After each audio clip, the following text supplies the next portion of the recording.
નમસ્કાર દર્શક મિત્રો, નવા વાવાઝોડા માટે થઈ જજો તૈયાર. બંગાળની ખાડી અને અરબ સાગરના દરિયામાં વેસ્ટર્ન ડિસ્ટર્બન્સ અને સાયક્લોનિક સિસ્ટમવાળા એક સાથે બે મજબૂત વાવાઝોડા સક્રિય બનતા જોવા મળી રહ્યા છે અને વાવાઝોડા પોતાની સિસ્ટમનો ઘેરાવો પણ હવેથી વધારી રહેલા જોવા મળી રહ્યા છે, જેને લઈને ભારતના અનેક રાજ્યો ઉપર આજની રાત્રિ દરમિયાન ઘોર અંધકાર ફેલાતો જોવા મળવાનો છે. પવનોની તીવ્રતા, આંધી, તુફાન, વંટોળ સાથે ગુજરાત ઉપર હાઈ પ્રેશર સિસ્ટમનું પણ તીવ્ર દબાણ આજની રાત્રિ દરમિયાન ગુજરાત ઉપર જોવા મળવાનું છે. ઓમાનના દરિયાઈ કાંઠાના વિસ્તારોમાં લો પ્રેશર સિસ્ટમનું દબાણ હવે પોતાની દિશાઓ બદલીને ગુજરાત તરફ ગતિઓ કરતું જોવા મળી રહ્યું છે. આમ ગુજરાત ઉપર વેસ્ટર્ન ડિસ્ટર્બન્સ, સાયક્લોનિક સિસ્ટમ અને લો પ્રેશરના બની રહેલા નવા ઘેરાવાને લઈને ઘોર અંધકાર રૂપે વાદળોના મોટા ઝુંડ ગુજરાતની અંદર તોફાની પવનોની ગતિવિધિઓ વધારતા જોવા મળવાના છે. હવામાન નિષ્ણાંતોની આગાહી પ્રમાણે કરાચીના વિસ્તારથી જોધપુરના વિસ્તારોમાં સક્રિય બની રહેલી હાઈ પ્રેશર સિસ્ટમની અસરોના ભાગરૂપે ગુજરાતની અંદર કચ્છના વિસ્તારથી ઉત્તરીય ગુજરાતના વિસ્તારોમાં ભયંકર હલચલ વધતી જોવા મળી રહી છે અને આવનારી 72 કલાકની અંદર રાજ્યના વિવિધ પંથકોની અંદર મોટા પલટાવ આવતા જોવા મળવાના છે.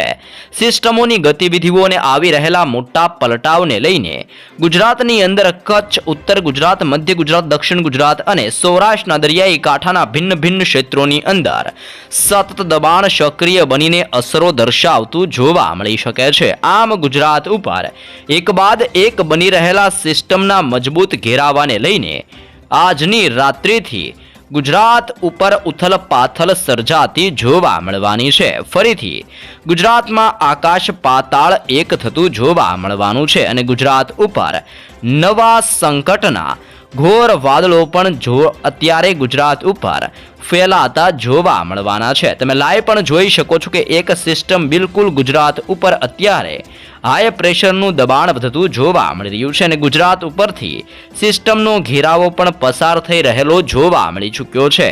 નવી સિસ્ટમો ગુજરાત ઉપરથી પસાર થતી હોવાને લઈને અને ગુજરાતમાં બંગાળની ખાડીને અરબ સાગરના વિસ્તારોની સાથે ઉત્તરીય ભારત અને ઈરાન તરફથી આવી રહેલા તોફાની પવનોની તીવ્રતાને લઈને સતત દબાણ વધતું જોવા મળી રહ્યું છે. આમ ગુજરાતની અંદર ઉત્તર ગુજરાત, મધ્ય ગુજરાતના જિલ્લાઓથી કચ્છ, સૌરાષ્ટ્ર અને દક્ષિણી ગુજરાતના તટીય સંપૂર્ણ વિસ્તારોમાં હવાનું દબાણ વધતું જોવા મળવાનું છે.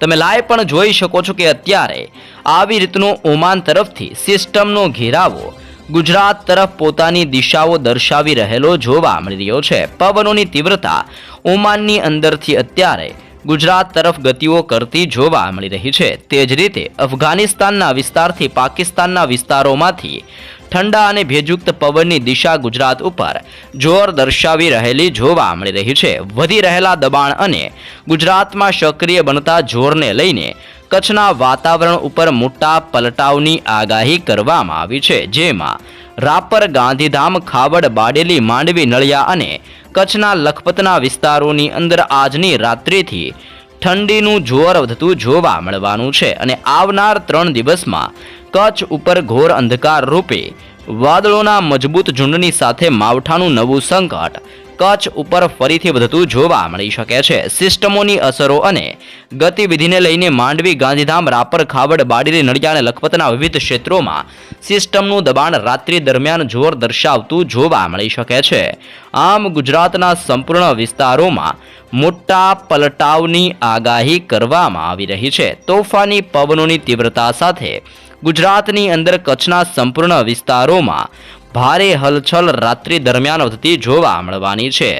સાથે જ સૌરાષ્ટ્રના દરિયાઈ કિનારાના વિસ્તારોમાં અત્યારે પવનની તીવ્રતા વધતી જોવા મળી રહી છે. અરબ સાગરના દરિયામાંથી આવતો ને ઓમાન તરફ આવી રહેલો પવન ગુજરાત સાથે ટકરાતો હોવાને લઈને ગુજરાતમાં પવનની તીવ્રતા 40 થી 45 કિલોમીટર પ્રતિ કલાકની ઝડપે ગુજરાતની અંદર અત્યારે તોફાની પવનની અવર જવર વધતી જોવા મળી રહી છે અને રાત્રિ દરમિયાન સિસ્ટમના મજબૂત ઘેરાવાને લઈને ભાટિયા દેવભૂમિ દ્વારકા અને ઓખા બંદરમાં ભયંકર પવનોની ગતિવિધિ વધતી જોવા મળવાની છે. કાલાવડ, જામનગર, લાલપુર અને ખંભાળિયાના વિસ્તારોની અંદર પણ ઠંડીનું પ્રમાણ રાત્રિ દરમિયાન વધતું જોવા મળી શકે છે.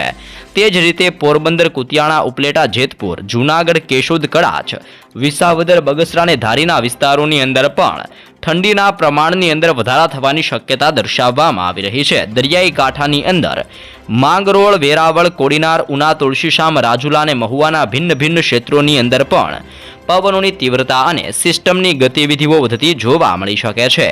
પાલી, તાણા, સોનગઢ, ભાવનગર, ખડસલિયા અને તળાજાના વિસ્તારોમાં મોટા પલટાવની શક્યતા દર્શાવવામાં આવી છે.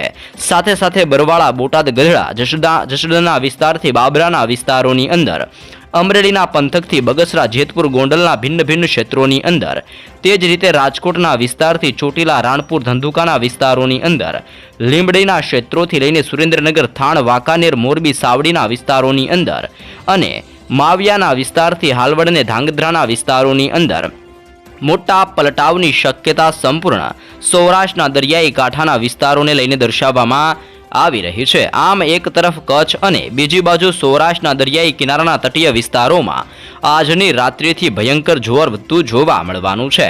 તે જ રીતે દક્ષિણીય ગુજરાતના તટીય અને દરિયાઈ કિનારાના વિસ્તારોમાં ઘોર અંધકાર રૂપી વાદળોનો મજબૂત ઝુંડનો પટ્ટો અત્યારે ઘેરાયેલો જોવા મળી રહ્યો છે અને આ સંપૂર્ણ વિસ્તારોમાં સિસ્ટમનું દબાણ જોર દર્શાવતું જોવા મળી રહ્યું છે, જેને લઈને જાંબુસર, કરજણ, ડભોઈ, સિનોર, ભરૂચ, દહેજના વિસ્તારોની અંદર સાથે સાથે ડેડિયાપાડાના વિસ્તારથી ઉમરપાડા, વાંકલ, કોસંબા, સુરતના વિસ્તારથી બારડોલીનો વિસ્તાર અને નવસારીના જિલ્લાથી લઈને બિલીમોરા, વલસાડા, વલસાડ અને આહવાના પંથકોની અંદર રાત્રિ દરમિયાન ઠંડીના પ્રમાણમાં ભયંકર વધારા થવાની આગાહી દક્ષિણીય ગુજરાતના તટીય સંપૂર્ણ વિસ્તારોને લઈને દર્શાવવામાં આવી રહી છે અને રાત્રિ દરમિયાન દક્ષિણીય ગુજરાતના વિસ્તારોની અંદર ટેમ્પરેચર 24 ડિગ્રી સેલ્સિયસ સુધીનું રહેવાની પણ શક્યતા દર્શાવવામાં આવી રહી છે. તમે જોઈ શકો છો કે સિસ્ટમનો ઘેરાવો દક્ષિણીય ગુજરાતના વિસ્તારોમાં સતત પરિભ્રમણ વધારી રહેલો જોવા મળી રહ્યો છે. સાથે સાથે મધ્ય ગુજરાતના વિસ્તારોની અંદર પણ પવનોની તીવ્રતાની અંદર વધઘટ થવાની સાથે અહેમદાબાદના જિલ્લામાં કપડવંજથી બાલાસિનોર, ડાકોરના વિસ્તારથી ધોળકાના ક્ષેત્રોની અંદર, તારાપુરના વિસ્તારથી આણંદ, બોરસદના વિસ્તારથી ખંભાળિયા, વડોદરા, ચાંપાનેરના વિસ્તારથી બોડેલી, છોટા ઉદેપુરના વિસ્તારોની અંદર, ગઢડાના પંથકથી પીપલોદનો વિસ્તાર, દાહોદ, છોટા ઉદેપુર, હાલોદના વિસ્તારથી લુણાવાડાના વિસ્તારોની અંદર, આમ મધ્ય ગુજરાતના સંપૂર્ણ વાતાવરણ ઉપર પણ સિસ્ટમનું દબાણ વધતું જોવા મળી રહ્યું છે અને મજબૂત સિસ્ટમનો ઘેરાવો મધ્ય ગુજરાતના વિસ્તારોમાંથી પણ પસાર થતો જોવા મળી રહ્યો છે, જેને લઈને આજની રાત્રિથી ગુજરાતની અંદર મધ્ય ગુજરાતના જિલ્લાઓની અંદર પવનની તીવ્રતાની અંદર બદલાવ અને સિસ્ટમની ભારે હલચલ આ સંપૂર્ણ ક્ષેત્રોની અંદર વધતી જોવા મળી શકે છે. આમ વધી રહેલા સિસ્ટમના દબાણ અને સિસ્ટમના ઘેરાવાને લઈને મધ્ય ગુજરાત ઉપર ફરીથી સિસ્ટમનો પ્રકોપ હવેથી વધતો જોવા મળી રહ્યો છે. સાથે સાથે ઉત્તરીય ગુજરાતના વિસ્તારોની જો માહિતી મેળવવામાં આવે તો રાધનપુર અને થરાદના વિસ્તારોમાં અત્યારે ઘોર અંધકાર રૂપી વાદળોનો મજબૂત પટ્ટો ઘેરાઈને ભયંકર જોર દર્શાવતો જોવા મળી રહ્યો છે. સાથે સાથે રાણપુરના વિસ્તારથી ખેડબ્રહ્મા, મહેસાણાના વિસ્તારથી હિંમતનગરના ક્ષેત્રોની અંદર પણ મોટા પલટાવની શક્યતા દર્શાવવામાં આવી છે.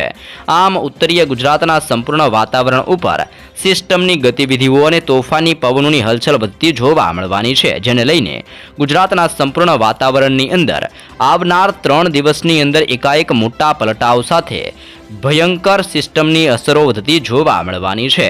અત્યારે ગુજરાતની સાથે સાથે દેશના ભિન્ન ભિન્ન ભાગોની અંદર અનેક પ્રકારની મજબૂત સ્ટ્રફ લાઇન ફેલાયેલી જોવા મળી રહી છે અને દરિયાના ઊંડાણવાળા ભાગોમાં અનેક પ્રકારની નવી હાઈ પ્રેશર અને લો પ્રેશર સિસ્ટમનું સતત પરિભ્રમણ સક્રિય બનીને ભારત દેશ તરફ ગતિઓ કરતું જોવા મળી રહ્યું છે, જેને લઈને દેશના ભિન્ન ભિન્ન ભાગોની અંદર મોટા પલટાવ આવવાની સાથે ગુજરાત ઉપર હાઈ પ્રેશર સિસ્ટમની ભારે અસરોને લઈને આજની રાત્રિથી ફરીથી જોર વધતું હોય તેમ ગુજરાત ઉપર ઘોર અંધકારરૂપી વાદળોના મોટા ઝુંડ છવાયેલા જોવા મળી શકે છે. ગુજરાતની સાથે સાથે દક્ષિણીય ભારતના તટીય વિસ્તારોમાં ભારે વરસાદની શક્યતા આજની રાત્રિ દરમિયાન દર્શાવવામાં આવી છે. શ્રીલંકા, મદુરાઈ અને બેંગલુરુના વિસ્તારોમાં રાત્રિ દરમિયાન ભારે હલચલ અત્યારે વધતી જોવા મળવાની છે, કારણ કે બંગાળની ખાડીના તટીય વિસ્તારોમાંથી સિસ્ટમનું પરિભ્રમણ હવે આગળ વધી રહેલું જોવા મળી રહ્યું છે. તે જ રીતે ઉત્તરીય ભારતના વિસ્તારોમાં સક્રિય બનેલી લો પ્રેશરને લઈને ઉત્તરીય ભારતના વિસ્તારોમાં બરફ વર્ષાની સાથે સિસ્ટમનું દબાણ વધતું હોવાને લઈને લેહ લદ્દાખના વિસ્તારથી કાશ્મીરના સંપૂર્ણ વિસ્તારોને હિમાલયના વિસ્તારોમાં તોફાની પવનની તીવ્રતા, બરફ વર્ષાની સાથે સાથે કમોસમી વરસાદ અને માવઠાનું મોટું સંકટ ઉત્તરીય ગુજરાતના સંપૂર્ણ વિસ્તારોમાં વધી રહેલું જોવા મળી રહ્યું છે. આમ ગુજરાતની અંદર કમોસમી વરસાદ, માવઠું અને ઉનાળાને લઈને મોટી આગાહી આવનાર દિવસોને લઈને દર્શાવવામાં આવી રહી છે.